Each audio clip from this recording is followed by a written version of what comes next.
Halo Sobat Edson, salam pintar. Jumpa lagi dengan Kasinta, tutor matematika edson.id. Pada video ini, kita akan membahas materi tentang vektor. Mari simak penjelasan berikut ini.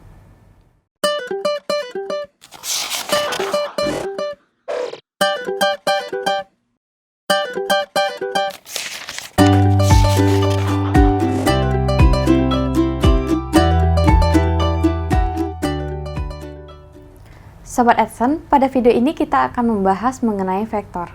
Vektor sudah cukup sering kita gunakan dalam kehidupan kita sehari-hari. Sebelum kita membahas mengenai vektor, kita akan membahas dua besaran terlebih dahulu, yaitu ada besaran vektor dan ada besaran skalar. Nah, besaran skalar itu adalah besaran yang tidak mempunyai arah. Jadi besaran skalar ini hanya memiliki nilai, tapi dia tidak memiliki arah. Sementara untuk besaran vektor itu adalah besaran yang mempunyai nilai dan arah. Jadi di sini ada nilai dan arah. Jadi yang membedakan antara besaran vektor dan besaran skalar ini adalah arahnya. Nah, kemudian besaran vektor ini ada beberapa contoh seperti perpindahan, kemudian gaya, kecepatan, dan lain-lain. Jadi intinya semua besaran yang memiliki nilai dan arah itu termasuk kepada besaran vektor. Kemudian untuk besaran skalar itu adalah besaran yang tidak memiliki arah. Sebagai contoh seperti berat badan. Jadi di sini ada berat, ada tinggi, dan juga jarak. Nah, untuk memudahkan Sobat Edson, kita bisa mengilustrasikan bentuk besaran vektor dan skalar ini dengan melihat perpindahan dan jarak. Meskipun di sini kayak jarak dan perpindahan itu mengenai perpindahan antara satu tempat ke tempat yang lain, tapi maknanya berbeda. Kalau perpindahan, jadi misalkan di sini ada titik A, ada titik B, ada titik C. Misalkan jarak titik A ke titik B ini adalah 1 meter misalkan. Sementara jarak titik B ke titik C misalkan di sini ada 3 meter. Misalkan di sini kita akan menghitung berapa jarak yang ditempuh. Jadi jarak yang ditempuh. Jadi di sini yang pertama jarak ketika seseorang berjalan dari titik A lalu berpindah ke titik B, lalu berpindah ke titik C, lalu balik lagi ke titik B. Jadi berapa banyak jarak yang dia tempuh. Di sini dari A ke B berarti dia menempuh jarak 1 meter. Kemudian dari titik B ke titik C dia menempuh jarak 3 meter. Lalu dari titik C ke titik B itu dia juga menempuh jarak 3 meter. Jadi meskipun dia jadi kayak 1 meter ke kanan, habis itu ditambah lagi 3 meter ke kiri, lalu pindah lagi 3 meter ke kanan, meskipun berbalik arah tetap dihitung positif. Itu jarak karena total jarak yang dia tempuh. Berarti di sini ada sebanyak 7 meter jarak yang ditempuh dari titik A ke titik C. Beda halnya dengan perpindahan. Jadi perpindahan di sini perpindahan itu hanya memperhatikan titik awal dan titik akhir. Jadi semisalkan dia berjalan dari A ke B ke C dan ke B, maka perpindahan yang dilihat itu bukan dari A ke B, B ke C, C ke B secara keseluruhan seperti itu, bukan gitu. Tapi melihat berapa jarak dari titik awal ke titik akhirnya. Jadi titik awal di sini adalah A dan titik akhirnya di sini adalah B. Berarti di sini ada 1 meter perpindahannya. Nah, hal ini bisa juga dilihat dari sini tanpa menggambarkan terlebih dahulu. Jadi kita lihat A ke B itu arahnya ke kanan, ke kiri, berarti ke kiri sini 1 meter. Lalu dari B ke C itu juga searah ke arah kiri. Di sini kita ambil positifnya itu ke arah kiri. Jadi totalnya ada 3. Kemudian dari C ke B berarti dia berbalik arah. Nah, jadi ketika berlawan arah atau berbalik arah, nah maka perpindahannya itu bernilai negatif. Jadi di sini 1 ditambah 3 dikurangi 3, berarti senilai dengan 1. Jadi ketika jarak dan perpindahan ini, jarak itu tidak memperhatikan arah sama sekali. Jadi mau dia ke kanan, mau dia ke kiri, mau dia bolak-balik seperti ini, dia akan dihitung tetap sama. Jadi sama-sama totalnya adalah 7 meter. Tapi ketika perpindahan ini, dia memperhatikan arah. Ketika arahnya berlawanan atau berbalik arah, itu nilainya akan menjadi negatif. Oleh karena itu di sini dari C ke B itu ditambahnya dengan -3. Dan kita lihat bahwa tanpa menghitung dengan cara ini, kita bisa melihat bahwa dari titik A ke titik B itu ada 1 meter. Jadi perpindahan hanya memperhatikan titik awal dan titik akhir saja. Nah, oleh karena itu di sini kita lihat bahwa jarak itu merupakan besaran skalar karena dia tidak memperhatikan arah sama sekali. Sementara untuk perpindahan berarti dia itu masuk ke vektor karena dia memperhatikan arah. Nah, untuk menyatakan vektor ini, itu bisa menggunakan gambar dan juga secara analitiknya. Nah, secara umumnya terlebih dahulu, kita bisa menggambarkan vektor ini menggunakan panah. Jadi, penggambaran vektor.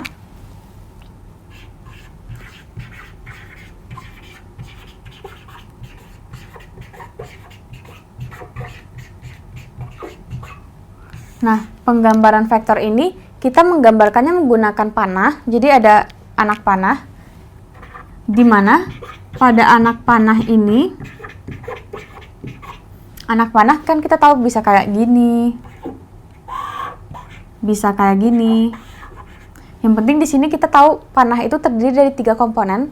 Yang pertama itu titik pangkal, yang kedua itu adalah panjang dari panahnya, dan yang ketiga itu adalah titik ujung atau titik terminalnya di sini.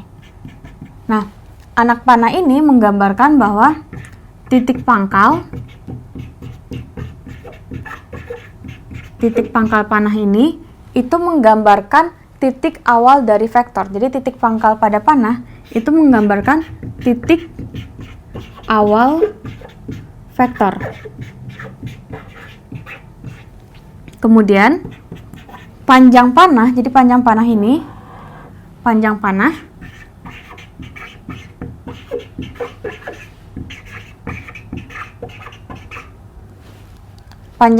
menyatakan besar dari vektor. Jadi panjang panah menggambarkan besar dari vektor atau nilai vektor. Jadi ini besar vektor. Kemudian ujung panah, yang ini ujung panah atau titik terminal. Jadi ujung panah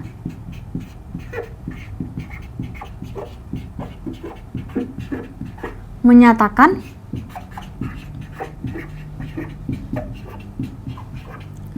titik ujung atau titik terminal.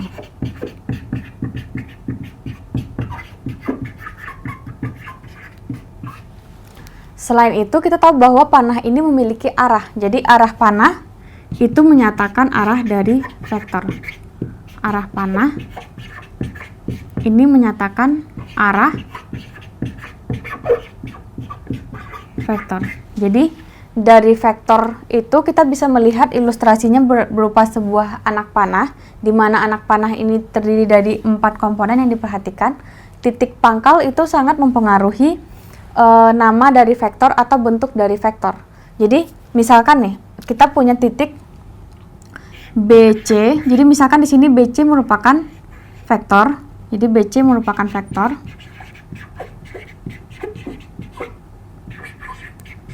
Yang menghubungkan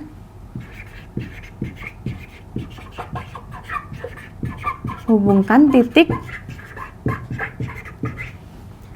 B ke titik C. Jadi penulisan vektor biasanya titik B ini merupakan titik awal dari vektor dan C ini merupakan titik akhir dari vektor. Nah, biasanya vektor notasikan ada panah di atasnya. Jadi BC dengan ada panah di atasnya itu menyatakan vektor yang menghubungkan titik B ke titik C. Jadi ini vektor yang menghubungkan titik B ke titik C. Namun ada beberapa buku atau beberapa tempat yang menyatakan vektor BC itu sebagai BC huruf tebal. Jadi ini di bold. tebal hurufnya. Kemudian ada pula BC yang ada panah di bawah atau BC yang ada panahnya di atas atau ada garis di atas dan lain-lain. Jadi untuk lebih umumnya pada video ini kita akan selalu menggunakan BC dengan tanda panah di atas yang menyatakan vektor yang menghubungkan titik B ke titik C. Nah, selain menggunakan huruf kapital ini, vektor juga dinyatakan sebagai huruf kecil, di mana huruf kecilnya atau kita bisa juga menyatakan vektor itu dalam huruf kecil. Misalkan di sini vektor U. Jadi vektor U ini vektor. Jadi ini adalah vektor. Nah, selain vektor dengan huruf kecil ini, tanda panah di atas, vektor U juga sering dinyatakan sebagai U tebal. Jadi di sini U-nya tebal. Habis itu U-nya tanda panah di bawah atau garis di bawah atau garis di atas. Jadi perhatikan kembali, vektor bisa dinyatakan dalam dua bentuk, yaitu dengan huruf kecil atau huruf besar. Nah, kalau huruf besar berarti itu menyatakan titik yang dihubungkan oleh vektor, sementara untuk yang huruf kecil itu hanya pemilihan nama sembarang vektor. Nah, selanjutnya kita bisa melihat bahwa ketika BC itu artinya vektor yang menghubungkan titik B ke titik C. Nah, beda halnya dengan CB. Jadi, kita tahu bahwa BC itu vektor yang menghubungkan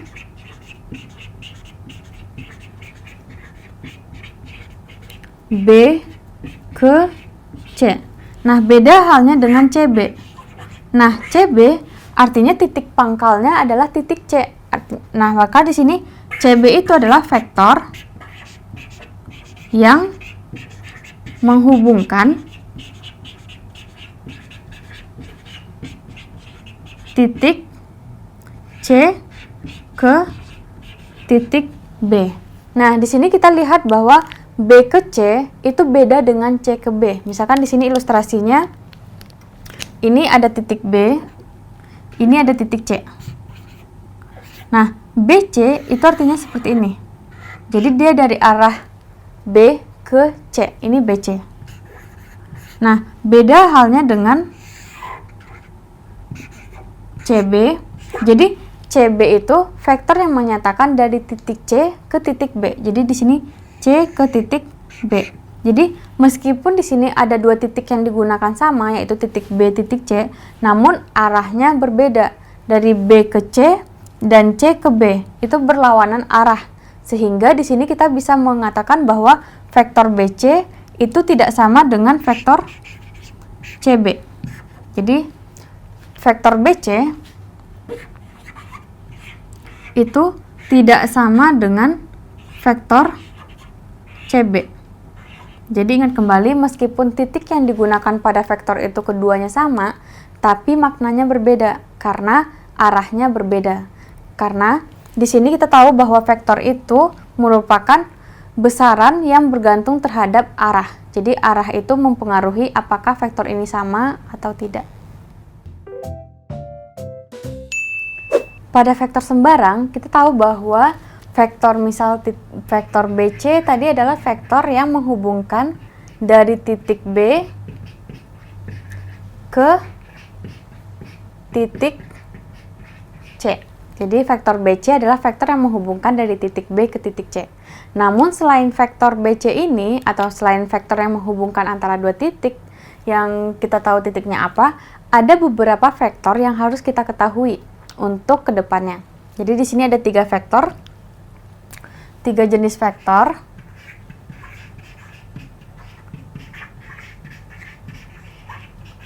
Tertentu yang harus kita tahu. Yang pertama itu adalah vektor posisi. Jadi ada vektor posisi.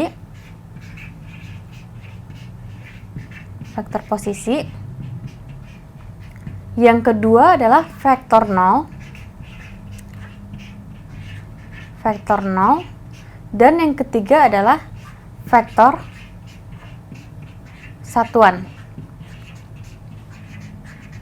Nah, vektor posisi, jadi ketika kita menggambarkan vektor, kan titiknya sembarang dari titik B ke titik C misalkan. Nah, pada vektor posisi ini titik awalnya berbeda. Nah, titik awalnya adalah titik asal koordinat atau titik. Jadi, misalkan ketika menggambarkan vektor di R2 atau di ruang dimensi 2, maka vektor posisi ini pusatnya adalah di 0,0. Jadi di vektor asal koordinat.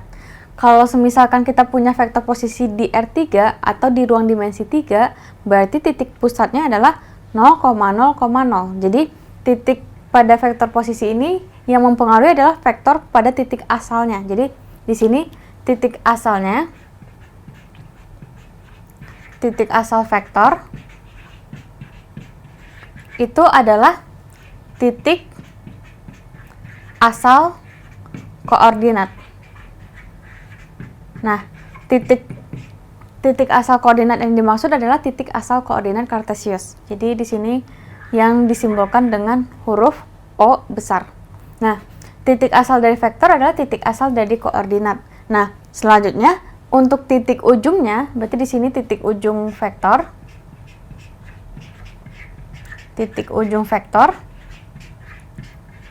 itu adalah titik yang sesuai dengan koordinat vektor. Jadi, titik ujung vektor itu merupakan titik yang sesuai dengan koordinat vektor.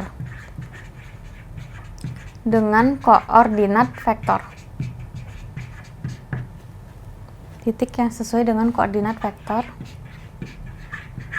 Jadi, ingat kembali vektor posisi adalah vektor yang titik asalnya ada di titik asal koordinat dan titik ujung vektornya adalah titik yang sesuai dengan koordinat dari vektor tersebut. Nah, biasanya vektor posisi ini disimbolkan dengan huruf kecil. Jadi, penamaan dari vektor posisi ini biasanya huruf kecil. Contohnya di sini misalkan vektor A atau vektor B atau vektor C. Jadi, vektor A ini biasanya menghubungkan dari titik O ke titik A. Jadi, ini A ini sering pula disimbolkan dengan OA. Jadi, O di sini adalah titik asal koordinat dan A adalah titik koordinat dari A. Oleh karena itu, titik ujung vektor itu sama dengan titik ujung vektor posisi. Nah, selanjutnya untuk vektor 0 itu adalah vektor yang koordinatnya adalah di titik asal. Jadi ini koordinatnya di titik asal.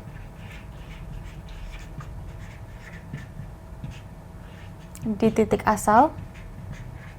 Nah, jadi vektor 0 ini memiliki panjangnya pun juga 0. Jadi panjangnya 0. Panjangnya 0, namun arahnya tak tentu. Jadi, vektor 0 adalah satu-satunya vektor yang memiliki arah yang tidak tentu. Jadi, vektor 0 itu panjangnya 0 dan koordinatnya sesuai dengan koordinat titik asal. Jadi, vektor tersebut bisa kita nyatakan di R2 atau di R3. Nah, untuk R2 berarti vektor 0 ini adalah vektor yang menyatakan 0, 0. Sementara untuk vektor R3 berarti 0,0,0. Jadi, ada 3. Nah, beda halnya dengan vektor satuan.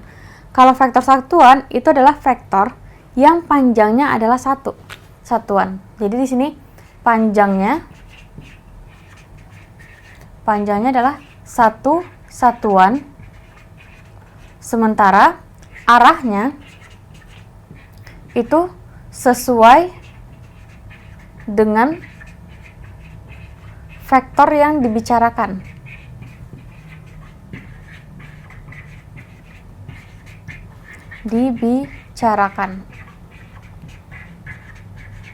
Jadi untuk melihat vektor itu kita cukup melihat apa ya panjangnya, apa ya arahnya. Nah, kalau di sini berarti kan panjangnya itu sesuai dengan panjang dari titik O ke titik A. Nah, arahnya berarti sesuai dengan arah dari titik A.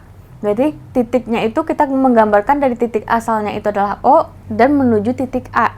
Nah, sementara kalau vektor 0 itu adalah vektor yang panjangnya 0, tapi arahnya tak tentu karena cuma satu titik. Kemudian vektor satuan itu adalah vektor yang panjangnya satu satuan, namun arahnya itu sesuai dengan vektor yang dibicarakan. Semisal di sini kita punya vektor A. Misal di sini vektor A itu 3 satuan. Jadi di sini misalkan kita punya vektor A. Di sini vektor A itu misalkan panjang vektor A itu semisalkan 3 satuan.